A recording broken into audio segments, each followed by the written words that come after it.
Well, let's take a look at this problem. This one's a little more complicated. So I have a guy, he sits up on top of a cliff. Cliff is 50 meters high, and he throws a stone up at an initial velocity of 20 meters per second. The stone falls to the ground at the bottom of the cliff. So I'm sitting up here, and I've got this stone. I throw it up in the air with this velocity. It goes up, and then it comes back down, falls back to its original position, and then it falls down at negative 50 meters, down to 50 meters at the bottom of the cliff. So just want to acknowledge a few things. First of all, I'm going to set my initial Y position as 0. And the figure is drawn so it's here, but we can imagine that the ball is released from this point or thrown up from this point. That the ball starts at Y0 equals 0. And then it travels up to here. At the top of the trajectory, the velocity is equal to 0 meters per second. I throw something up in the air, it decreases in speed until it stops, and then it comes back down and it increases in speed until it gets to the bottom where it has the same speed where it originated. All right, so I want to know what is the time needed to reach the maximum height is the first question. So what time is required to get from here up to here? I want to know that time for part A. I know that my velocity at the top equals 0, and I know that my initial velocity equals 20. I also know that my acceleration equals minus 9.8 meters per second squared. I want to know the time. So you should see that we can use this equation of kinematics.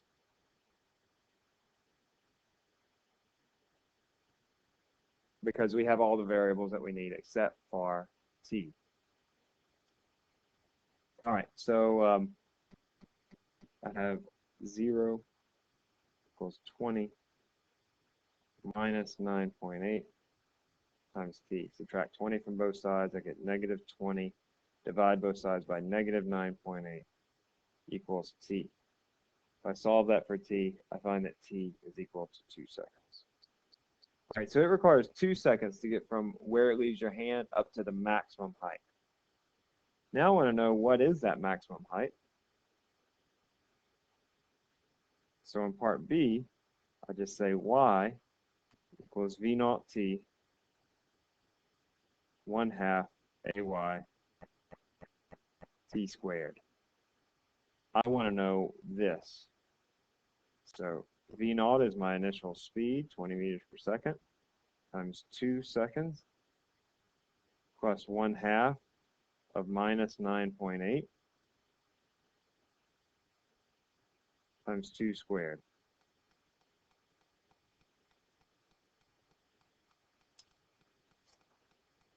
That's going to be 20 meters. 20 minus, yeah, 20 meters.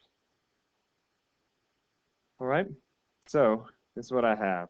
Leaves here at 20 meters per second, takes 2 seconds to go up to here, and that distance is 20 meters. At the top here, it has a velocity equal to 0 meters per second. Now, in part C, I want to know what is the time required to return to, it doesn't say this, but to return to y equals 0. So how much time does it require to come back down to here? If you remember in the Baby Huey clip, how we talked about how in free fall, when you're beginning and starting at the same point, it's symmetrical. The free fall motion is symmetrical. So the type of motion that you have going up, it's just reversed coming down. So as you go up, you slow down, slow down, slow down. When you get to the top, you turn around and you start coming back and you speed up, speed up, speed up, back to that same speed. So if I started with an initial speed of 20 meters per second, then for part C, the answer is just going to be the same, 20 meters per second, which is the same as V0.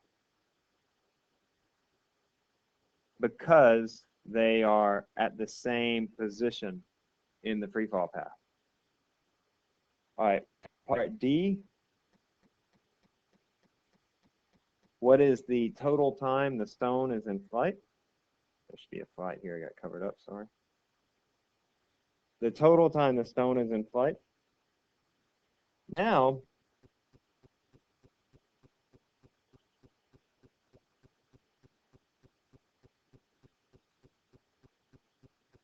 oh, so let's see, I'm sorry, I made a mistake here.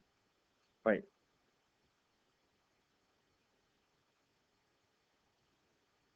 Yeah, I'm sorry. In part C, it didn't ask the speed, it asked for the time. But the same still applies. That if it requires 2 seconds to go up, it requires 2 seconds to come down. So my total time then is 4 seconds. That is the total time to come back to y naught. Now for part D, I want to know what is the total time that the stone is in flight.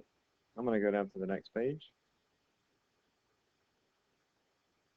So what I'm going to do here is I'm going to add 4 seconds, which is the time required for it to go up and come back to the initial position, to the time required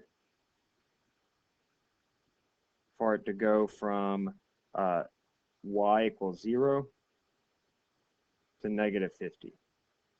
All right, so I want to find the time for it to go this distance from 0 to negative 50. Now I'm going to redefine what my initial velocity is, because now this is my initial position, y equals 0, but coming down. So my initial velocity now is negative 20 meters per second. Remember, it started at 20 meters per second, it goes up and then comes back down again. My acceleration is minus 9.8. My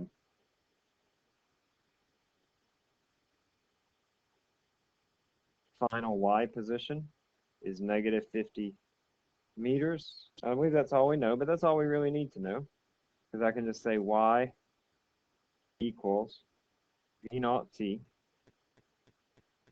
plus 1/2 ay t squared.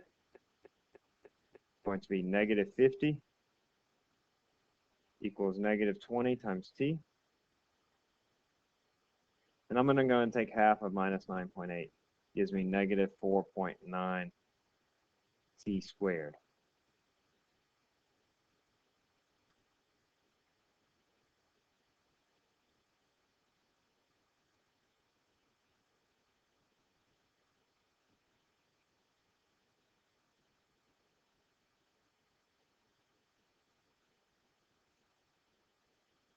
All right, so this is a quadratic equation. So we want to solve the quadratic equation. So we're going to write it like this. We're going to write it in this form. I have negative 4.9 t squared minus 20t plus 50 equals 0. What we've done here is we've written it in the form of a t squared plus bt plus c equals 0, where a equals minus 4.9, b is equal to negative 20, and c is equal to 50. And then you can solve this using the quadratic equation, as that t equals negative b plus or minus the square root of b squared minus 4ac. Quadratic equation, had this in probably junior high math, all over 2a. I can put in these values for a, b, and c, and I get 2 different answers depending on whether you use the plus or minus, and that is going to be negative 5.8, and I also get positive 1.7. Since it doesn't make sense to have a negative time, my answer is positive 1.7. Of course, remembering that I have to add the time that I had before, which was 4 seconds. So my total time equals 4 seconds plus 1.7, call that 5 seconds. Or excuse me, 6 seconds. Now, not going to have to do the quadratic on any quiz. In fact, this will probably be the only time that you see the quadratic equation in this class anyway, but I just want to present it to you because, especially if you're well, probably not even preparing for the MCAT, but you sort of need to know how to use the quadratic, okay? but you're not going to have to do it for this class or in any of the quizzes or in any of the exams. All right, but that's the answer, 6 seconds. Now for part E, I have another blank page here. And for part E, I want to know what is V at t equal 5 seconds.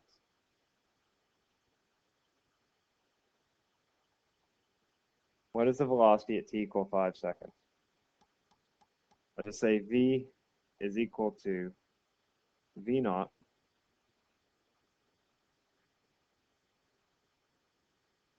plus AT. My V naught, remember, let me remind you, I have this thing going up, comes up, goes down, stops right here. I want to know what is the velocity at 5 seconds past this point. So my V naught then is going to be 20 meters per second because that was the speed or the velocity at that point. Minus 9.8 times 5 seconds. And that'll give me the velocity, which is negative 30 meters per second. So we can name where it is roughly. We know that it's somewhere below this point because we know at this point that it's traveling at negative 20 meters per second. So it's somewhere below that point.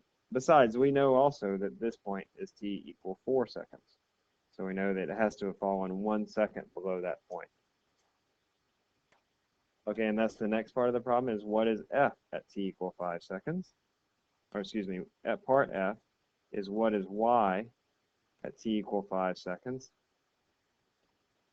And we do a similar thing. We just say y equals v naught t plus 1/2 a t squared. That's going to be 20 meters per second times 5 seconds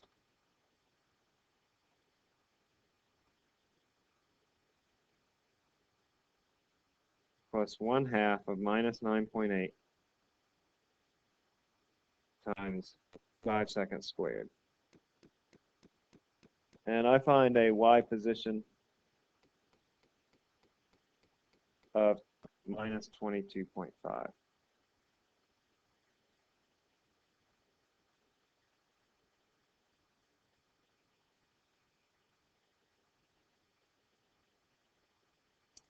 Just double check that number.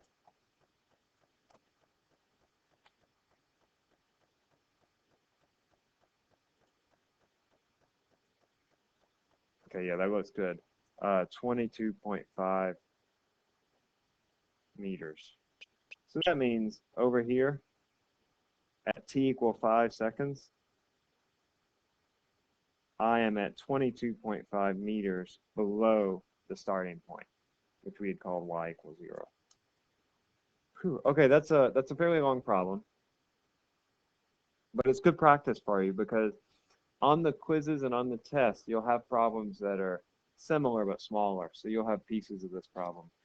So with the exception of the quadratic formula, which you're not going to have to use, you should be able to do all these parts. And there are some homework problems for you to practice. And I encourage you, you really need to be working on the homework.